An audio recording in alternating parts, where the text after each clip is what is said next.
Live चल रहा है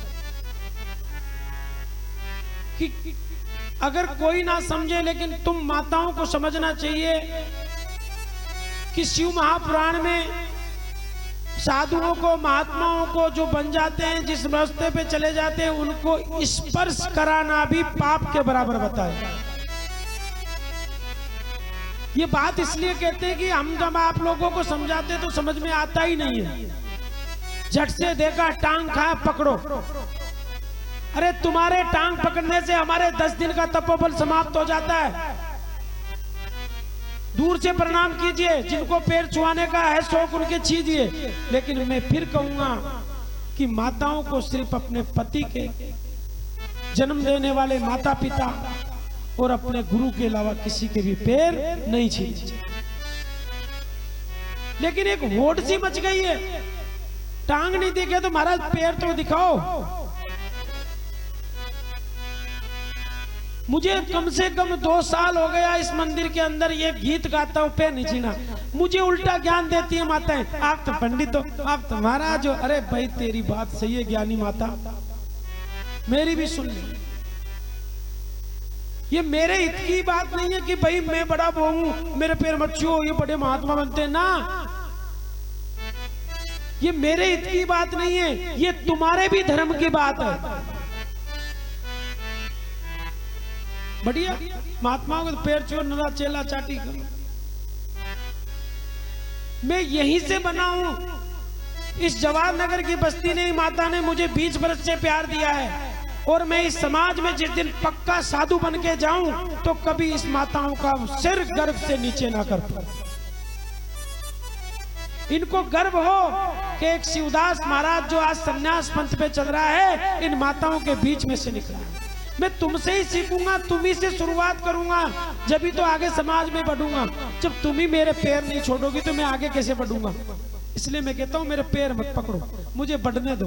मेरे पैर मत पकड़ो, मुझे बढ़ने दो। पर माताएं पैर पकड़ती है, पैर पैर। मेरे पैरों में बंजीरें मत डालो। तो भोलेनाथ ने कहा कि नहीं, कई प्रकार से समझाया, नहीं समझा हिमालय राज। वहां उपस्थित माता पार्वती छोटी आयु पिताजी के साथ, पिताजी को रोक कर बोली कि हे महाराज, आपने मेरे पिताजी का बहुत अपमान कर लिया, बहुत लज्जित कर लिया। अगर आप योगी हो, आप संत हो, तो मेरी यहां सेवा करने से आपको क्या परहेज है।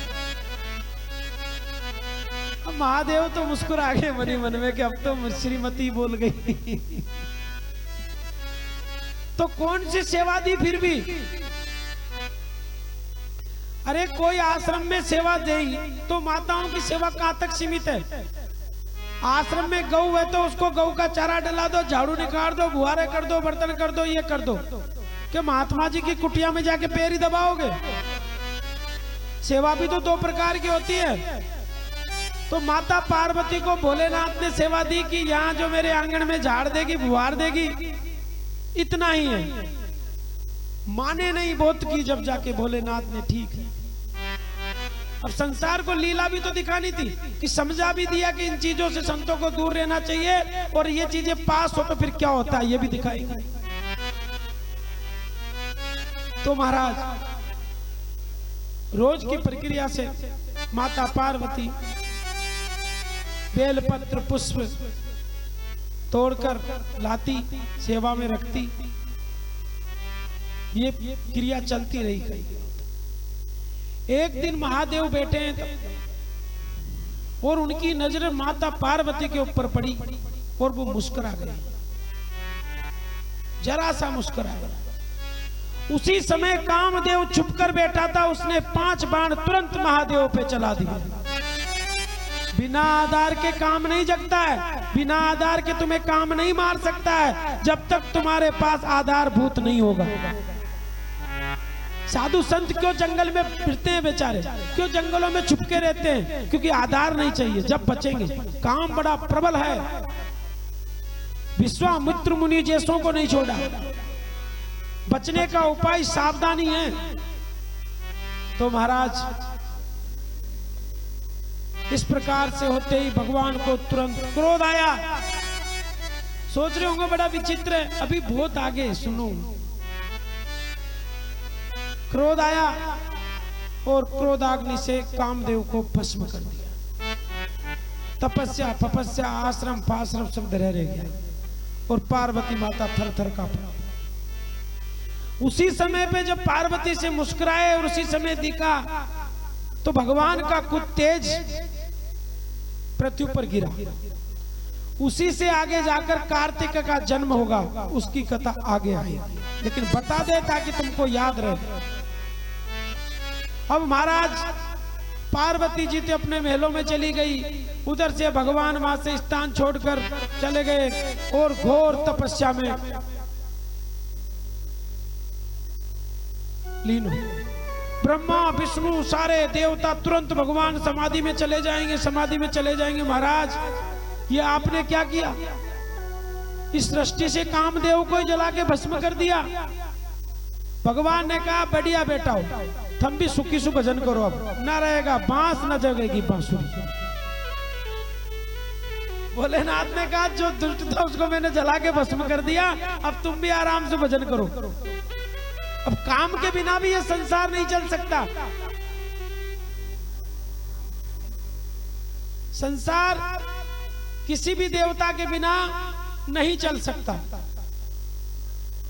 तो सभी देवताओं ने विनती की महाराज सृष्टि का उथल पुथल हो जाएगा। तो फिर कामदेव को वरदान दिया कि बिना शरीर ही तुम अपना प्रभाव संसार पे दिखाओगे। दिखा रहे हैं ना, बिना शरीर मन की गति से। और तुमको शरीर भगवान द्वारकाधीश के पुत्र के रूप में, प्रद्युम्न के रूप में तुम्हें द्वापर में जाकर प्राप्त होगा। अब साहब महादेव जी ने कामदेव का भी कल्याण कर दिया, उद्धार भी कर दिया, श्राप भी दे दिया। भगवान ने किसी का बुरा नहीं किया।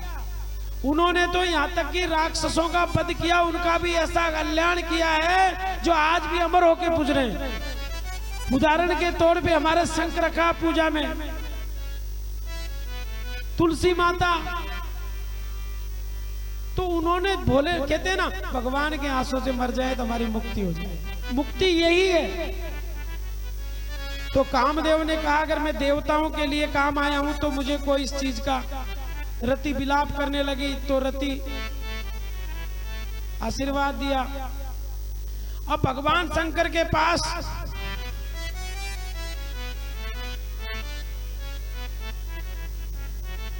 भगवान वहां से भी अंतर ध्यान हो गए। देवताओं से बात विवाद बोला, यहाँ भी सुखी नहीं रहे। जब आदमी बेचैन हो जाता है ना उसको एकांत भाता है, ये सत्य है। जब आदमी चारों तरफ से थक जाता है, धोखा मिल जाता है, फिर उसको कोई चीज अच्छी लगती। भोलेनाथ देवताओं को वरदान देके भग गए। अब साहब उधर पार्वती जी थर थर कांप रही, लेकिन देव ऋषि नारद पहुंच गए हिमालय। अब हिमालय चलेंगे वापस। दोनों जने इनको मिलाना है, तो कभी इनको समझाना है, कभी उनको समझाना है, जब जाके विवाह होगा। ऐसे थोड़ी विवाह हो जाएगा। भोलेनाथ का विवाह बहुत करना होगा। अब देव ऋषि नारद हिमालय गए और माता पार्वती को तप करने की प्रेरणा दी। माता ने भी ठान लिया कि मैं तो पति बनाऊंगी तो शिव को ही बनाऊंगी। तो महाराज अब जो लोग कहते हैं कि महिलाओं को गुरु मंत्र नहीं लाना चाहिए, फिर कह रहा हूं आज प्रमाण के साथ, मैं एक बात के पीछे पड़ जाता हूं जो मुझे गलत लगती है। तो यहां भोलेनाथ नारद जी ने पार्वती माता को पंचाक्ष मंत्र का गुरु मंत्र दिया। किसने दिया? देव ऋषि नारद ने माता पार्वती को। पंचाक्ष यानी नमः शिवाय, षडाक्ष यानी ओम नमः शिवाय। आप कहोगे अभी थोड़ी देर में पंचाक्ष मंत्र, पंडित जी हमसे तो तुमने कह दिया ओम नमः शिवाय मत पढ़ो, माता पार्वती ने क्यों पढ़ा? अरे पंचाक्ष यानी नमः शिवाय और उसके ओम लग गया तो षडाक्ष